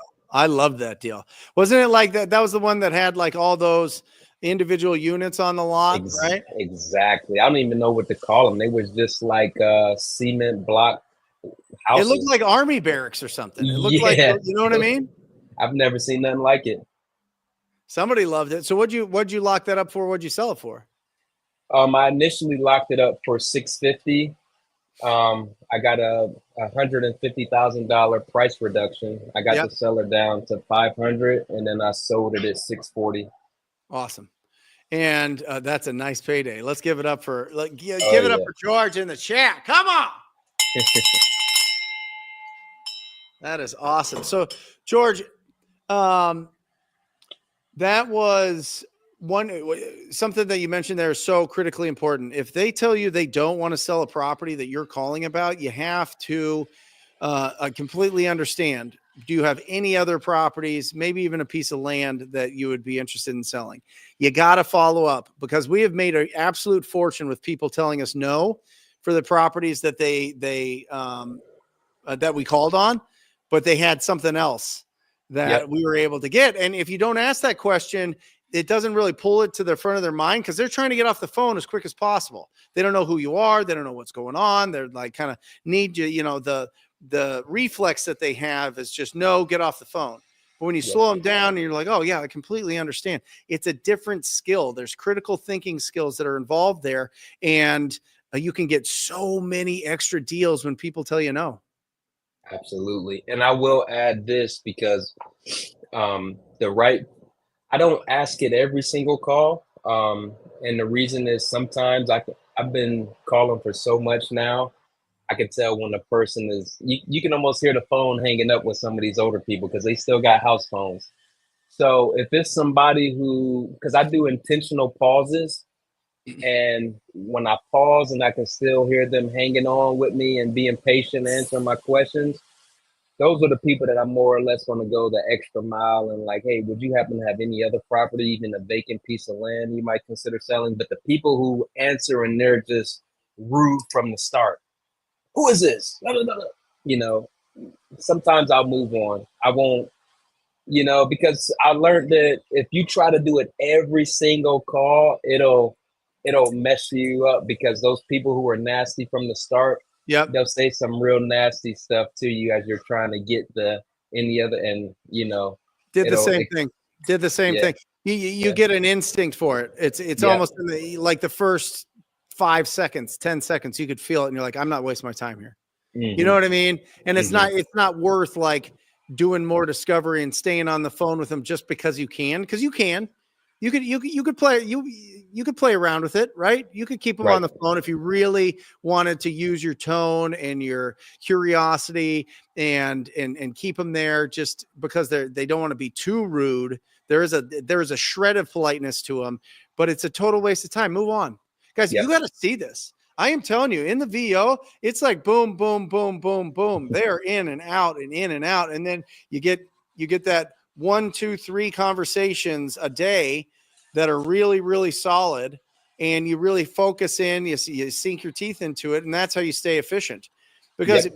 people that are just trying to, they're just not having it. Don't waste your time because you can. Doesn't mean you should. So I love it. Yeah, I did the same thing, George. Sometimes I would like extend it out. Like if I was doing it like in front of people, I would do it live or something. Or I used to do Super Saturdays where I'd bring everybody into my office and just show them, how to make cold calls and talk to the property owners. And I would like kind of extend it, but every time it was the same result. So it's just a waste of their time, my time. And sometimes they stick you with something that's just, it gets under your ribs a little bit. You know what I mean? You're like, oh, he got me. I need to take a second. I need to think of something, like puppies or something, I got to think of something positive, and cute. Yeah. Even though me and Eugene are like rivals, but he helped me in that regard. As far, we call it the Bang Association, because those sellers, if you allow them to, they will waste your precious time. Yep. And Eugene came in, he wasn't having it. No. And so he taught a lot of people not to waste their time on the phone. So we get out of there and we're on to the next prospect. That's it. Yeah. Just move on.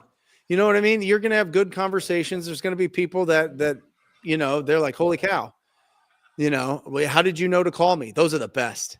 Who told you to call me? How did you know to call me right now? Like, oh, it sounds like it's the right time. It sounds like you guys are ready to consider an offer. Oh yeah, I just inherited it, or we just moved out, or blah blah blah. And then you're like, oh yes, Yep. this is amazing, right?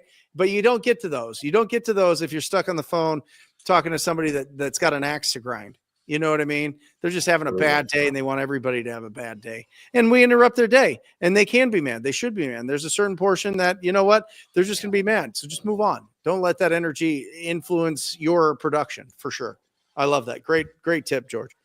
How often do you have to come back to the States? Is it like every 6 months you have to step on U.S. soil for like 24 hours or something crazy? Honestly, Brent, I don't even know, man. When I I'll let that catch up to me whenever it does. But whenever I want to just move, I just move. I haven't been back to the States in over 2 years. So how does that add to your life experience? You know what I mean? How does that add to the dude living in Atlanta? Now you've been in Mexico. Were you in Argentina? No, Colombia. No, that's Alon in Colombia. Right. Yeah, I was just Mexico and Brazil.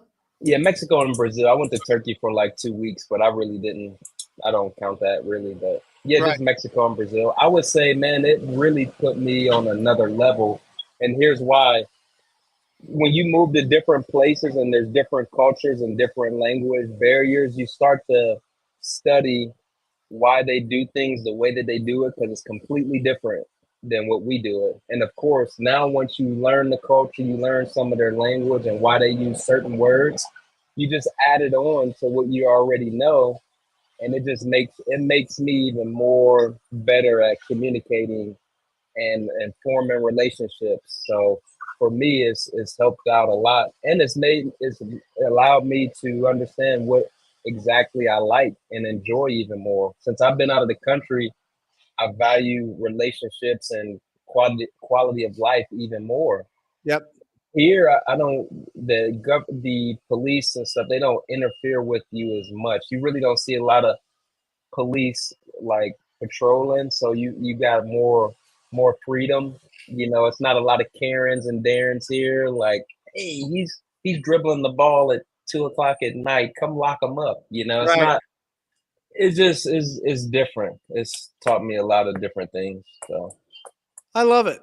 And it's just, it just adds, to the tapestry of your experience. I lived in Germany. I lived in Australia growing up.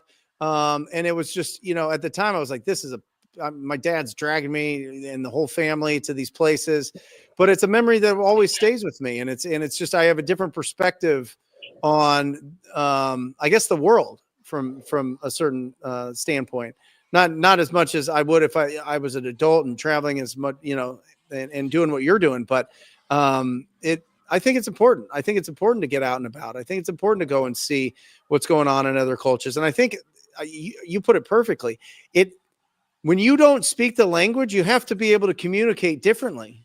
Yep. And if you bring that, and if you understand how much human communication is not the mouth noises we make, right? Then it just makes you a better communicator, which is awesome. Yep. So, and George, you're looking swole. I could see that you obviously have a gym downstairs. I obviously, probably the toughest part for you is just that, there's so many. I mean, there's just no beautiful ladies in Brazil and in Mexico. I mean, that's got to be really difficult for you to deal with. I gotta meet with my therapist today because it's like 0 women out here. I'm having a big problem here. I love it. One last thing I was gonna add to, because I'm not by all means trying to talk down about the U.S. I really love the fact that I can earn U.S. dollar, but then spend my U.S. dollar here in the country like this. It's the ultimate life hack. Like, yeah.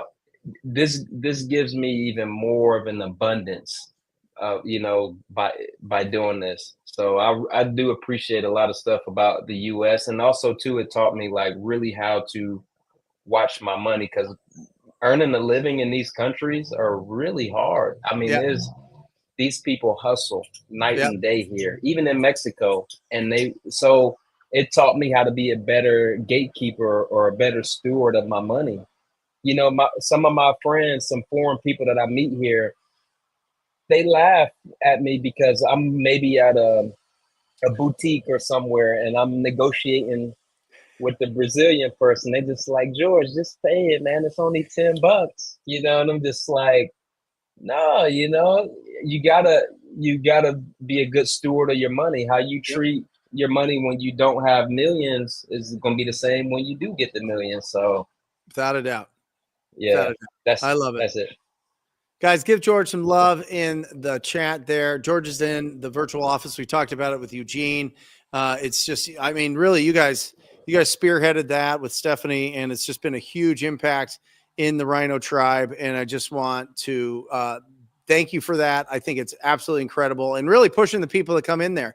You've really poured into a lot of the people that are coming up with your experience. And I think you dissolve a lot of fears people have when they see you just doing the work, and they see that with a phone and not even Wi-Fi, 5G hotspot and a computer sitting on a balcony somewhere in some, you know, I don't even know that. What was the town that you're in? It's like a crazy, you said like 15 things to describe where you're at.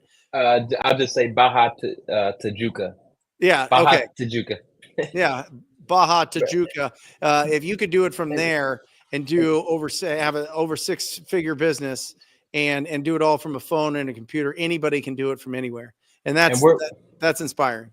And we're collaborating too in that VR. I just want to add, I mean, Eugene and Caleb, they done 2 deals together already. Me and Stephanie just closed the deal last week for $35,000. Like, we're giving, not only are we adding value to other people, but each other. Like, it's like we need each other in that place. So I love it. It's the best way to do it. Yeah, it's the best way to do it. Thanks, George. Have fun out Brent. there. I'll let you get back to work. All right. See ya. Absolutely incredible. From anywhere. Listen, name, address, phone number, a cell phone, and a computer. What other business can you start that is going to be as consistent as a real estate business? That isn't some new thing that just came along in the past few years, and it's something that's not going to crush you. Like, you know, you invest in this crypto thing and then all of a sudden you lose everything.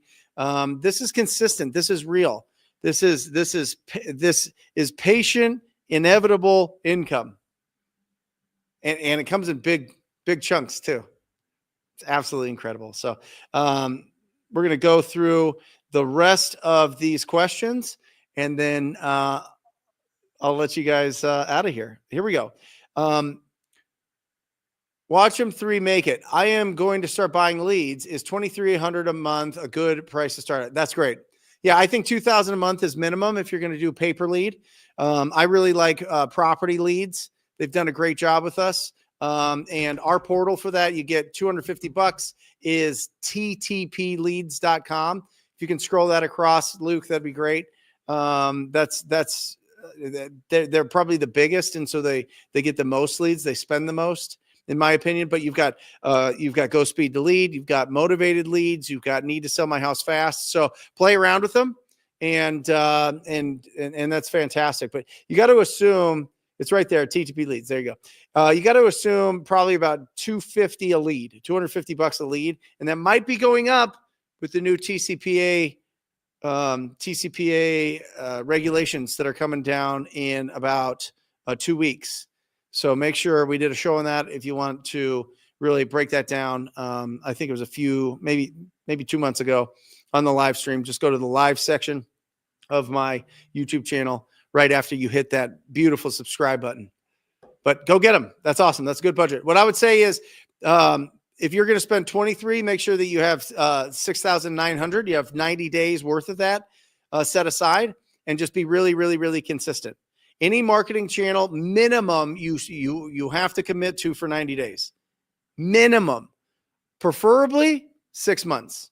Like in my business, I added direct mail. We're going to be spending $25,000 a month on it. I made sure that we have 6 months of that set aside, ready to go, to really challenge the team and to make sure that our processes are really strong and make sure that we're converting those leads, and to see if it's effective in my market. You don't know based on a month. You barely know based on 90 days. So 6 months is preferable. No, we got that one already. Got that. Here we go. Kevin, I'm thinking about going all in. Get business credit and fund PPL leads enough for 3 months. Thoughts? I mean, I hate going into debt, Kevin. I hate doing that. I would rather you prospect. But if your schedule's really congested, just remember PPL, you have 30 seconds to respond to those leads. When you get that text message with that lead, you have 30 seconds to get a hold of them. So make sure that you're turning those on and off when you have that, when you're ready, when you can respond. And they're not just all of a sudden get to just hit when your schedule starts. It's going to be kind of all over the place. And so be patient with it.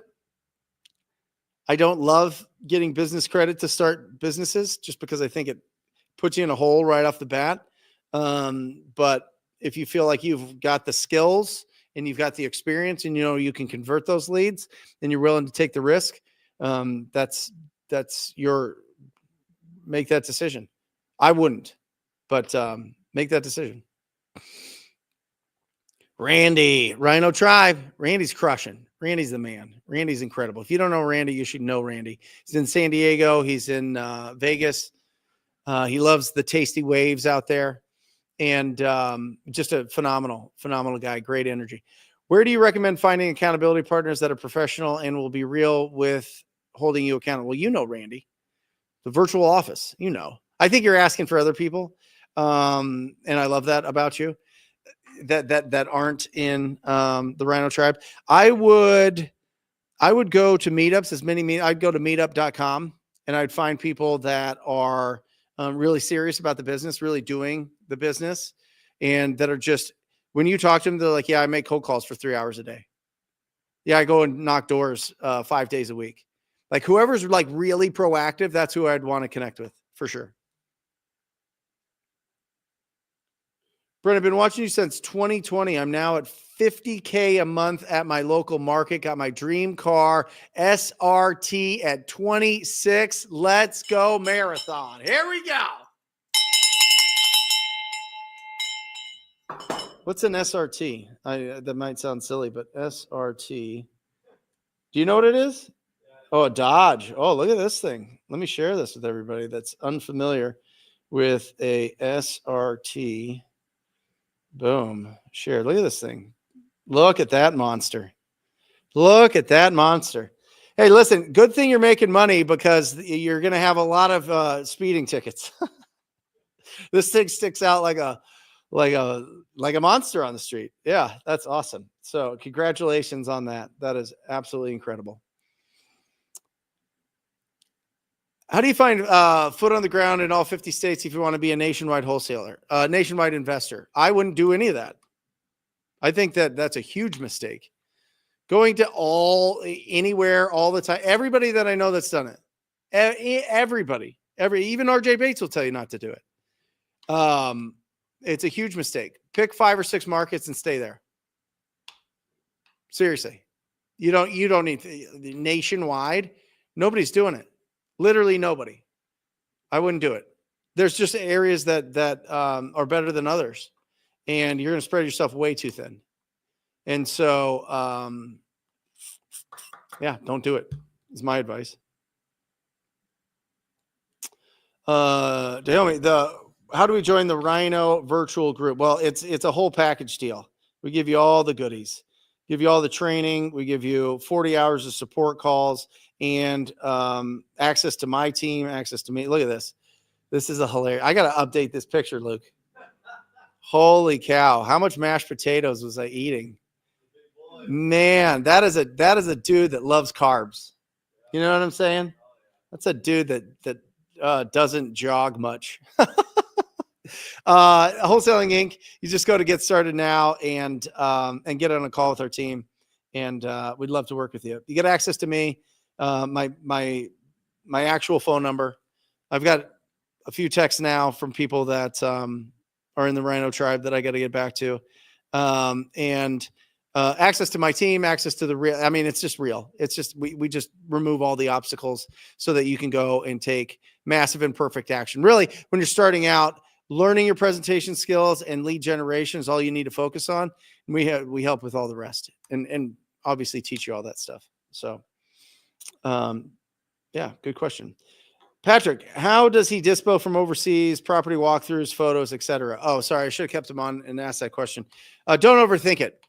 A lot of it you can do TaskRabbit, taskrabbit.com. You can get a lot of walkthroughs. You can get contracts signed. You can get photos taken. You can do showings. You can do all that stuff with TaskRabbit. Also, you can get mobile notaries. They don't have to notarize the documents, but it's a professional approach. It's really nice. You get just a mobile notary to go out to go through the documents and get it signed. Usually you get photos from the actual owner or tenant. They'll take the pictures for you. You give them like a checklist of the pictures that you need. Give me the water heater, give me the boiler, give me the air conditioner, give me the pool equipment, give me the, inside of every bedroom, give me 3 pictures of the kitchen, give me 4 pictures of the living room or the outside or the backyard or whatever else. And so, that makes it pretty easy to do it. We teach that in the Rhino Tribe, by the way. Any advice for an agent that wants to? Yes, Tanisha. I think that's right. If not, I apologize. I am telling you, I was an agent since 2004. I was an agent for years. I was building up my sphere of influence, and I was doing open houses, and I was doing taking sign calls on floor time, and I was door knocking, and I was calling expireds and cancels and for sale by owners and just listed and just sold and going on showing appointments and going on listing appointments, doing all that stuff. And then I decided to be my own client. It is the best. And by the way, I went from averaging 2.7% a deal to 10. It's the best business ever. Dive in, subscribe to the channel, get as much information as you want here. And if you do want to take it to the next level and have the means to invest, go to wholesalinginc.com. All right. Rory Williams. How do you find VAs to hire for cold calling? Should 3,000 leads a month get me a deal? Don't hire a cold caller until you talk to 1,000 people yourself. That's it. Rory, don't hire anybody. And if you're going to hire, callmotivatedsellers.com is the best. They're Americans living abroad. They're $25 an hour. Killers. Absolute killers. I would not hire call centers. I would not hire, I would only hire expatriates living, expatriates or people that are expats are what they're called, which is people that are from the United States that live abroad. There's a critical thinking element to it. There's a critical thinking element. And by the way, you can get deals from these other callers. You can, without a doubt. But they're half the size because they're just the lowest hanging fruit. So call motivated sellers 25. If you have 20 hours, let's do the math here. 20 hours, minimum. You want 20 hours a week. 20 hours times 25 is 5. That's $2,000 a month. $2,000 a month. And I would have at least 90 days set aside. So $6,000. And I would hire call motivated sellers to do what they do. But listen, Eugene's at 1,500 contacts per deal. I'm sorry, 700 contacts per deal. He's been doing it a while. He's been doing it consistently. 700. I'm going to start using that. That's it. Boom. 700. That means a VA that's really crushing is 700. And you have a 7 to 10% contact rate on your calls is really good. So you have to have a tremendous amount of leads. Just do the math there. So you're probably looking at, to do a deal a month. If you're paying $2,000, but you're getting 10,000 minimum, which is cool. I would, and they're calling 20 hours a week, 20 hours, and they're probably calling 100 addresses an hour. So that's 2,000 addresses a week. And you want to go through that twice. So you need 4,000 addresses a month. Yeah, 25 an hour for one caller. Mm-hmm. Yeah, James. Does anybody can anybody put in here who's like really making a tremendous amount?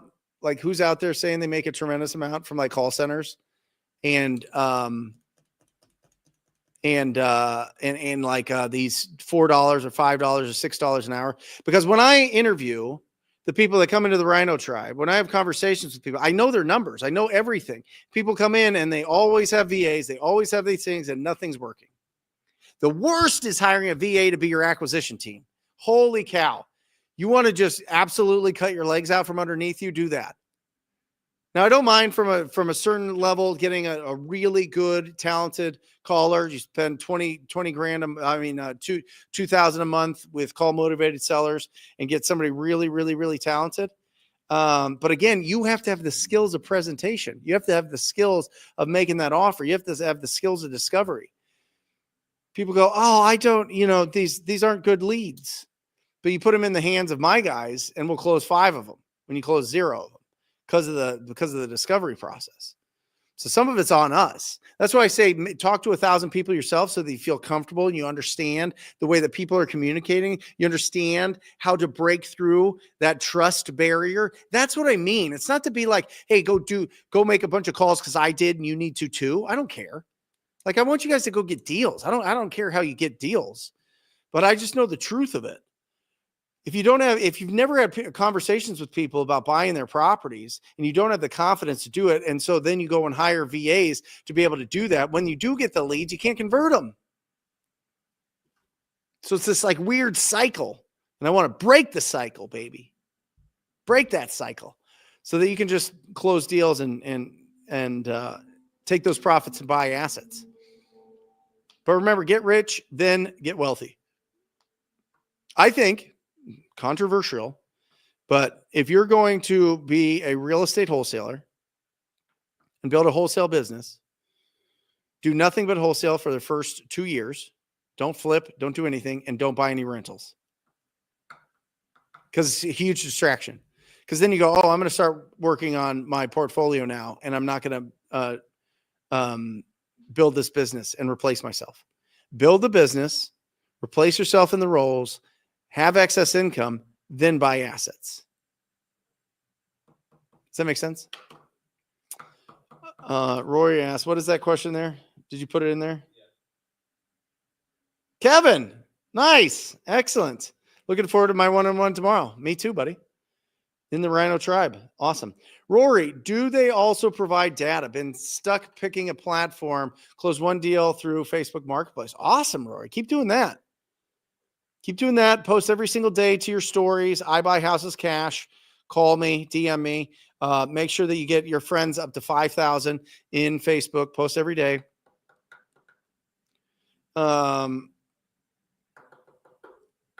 They do provide data, by the way.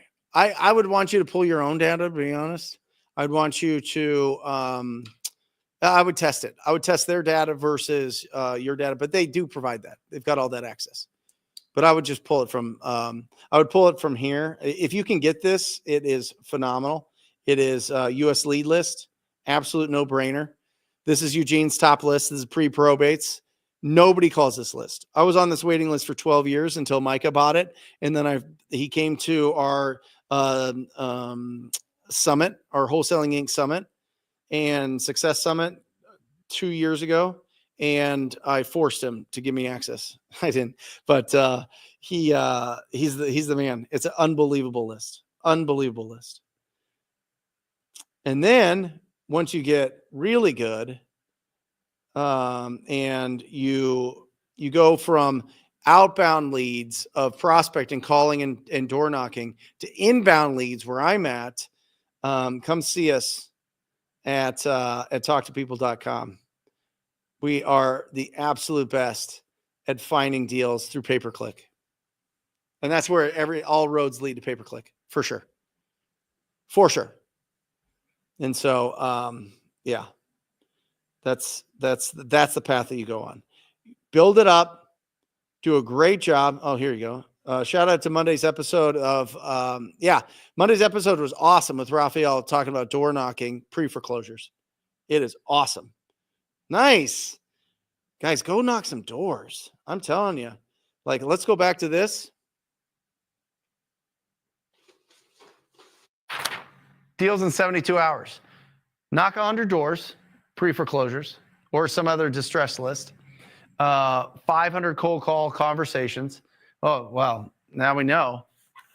We got to correct this. 700 cold call conversations. You got to pull Eugene Latson, go 13 hours a day. 10 cash buyer buy box. Find out what your cash buyers are buying. Go on to Investor Lift, get on the list for other wholesalers, match those up, negotiate the prices on that, or buy 30 pay-per lead leads to do a deal in the next 72 hours. Okay. Awesome. Man Bun asks, how do I get over deflection from rejection? Yeah, listen, it's a natural reaction. Somebody's being mean to you, you be mean to them, and or you try to kind of move that meanness around, and it's just bad energy. Just move on. Just move on. And remember, you can remove a lot of rejection through your tone. Now, listen, Eugene, I've seen Eugene and I've seen George and I've seen the guys in the VO. They're not trying to keep on their tone's very, very professional until they're into the conversation. They're not me. I would be, hey man, bud. They're like, who's this? Oh, it's Brent Daniels. Yeah, I know it's kind of out of the blue, but I was actually calling about that property that I believe you own on 1212 Banana Street. What about it? Yeah, I actually, I'm interested in buying a property in that area, and I just wanted to see if you would consider an offer on your property there. See, I'm using my tone. They're just like, right at it. Hi, I'm looking for Bob. Hey, Bob. Yeah, no, this is out of the blue, but just want to see if you would consider an offer on your property in 1212 Banana Street. Right? When you ask somebody if they consider an offer, there's only 6 responses. Yes, no, maybe. How much will you give me? Who are you? And how'd you get my number? That's it. Some version of that. So get really good at all those. And just Google TTP script and it's out there somewhere. You can just use that script and it really helps you build it up. Cool? Cool. Awesome. Guys, I love you. Hey, Luke, come on in. Guys, on behalf of myself, Wholesaling Inc., Talk to People, Rich Dad Real Estate, Luke, myself, thank you for participating.